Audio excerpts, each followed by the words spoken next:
সিলেটের জৈন্তাপুর উপজেলার প্রবাসীদের সংগঠন জৈন্তাপুর প্রবাসী গ্রুপের যুক্তরাজ্য শাখার আয়োজনে সামার গেট টুগেদার অনুষ্ঠিত হয়েছে।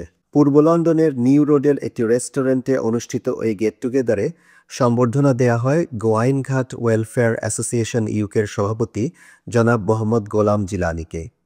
বাংলাদেশ সরকার সম্প্রতি তাকে সিআইপি স্বীকৃতি দিয়েছে। এছাড়াও সংবর্ধনা দেয়া হয় অক্সফোর্ডের কাউন্সিলর আব্দুল মুবিনকে।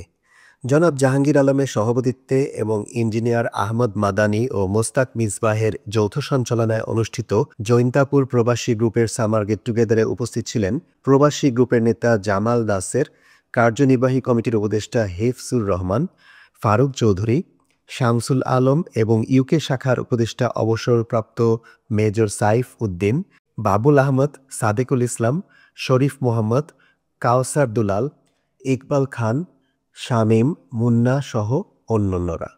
সামার গেট টুগেদারের অনুষ্ঠানে জৈন্তাপুর প্রবাসী গ্রুপের নেতৃবৃন্দ জানান, ইউরোপ, আমেরিকা ও মধ্যপ্রাচ্যের বিভিন্ন দেশে এই সংগঠনের শাখা রয়েছে এবং 2017 সালে প্রতিষ্ঠার পর থেকে এ পর্যন্ত এই সংগঠনের উদ্যোগে এলাকার আর্থসামাজিক উন্নয়নের কাজে 1,47,00,000 টাকার অনুদান দেয়া হয়েছে।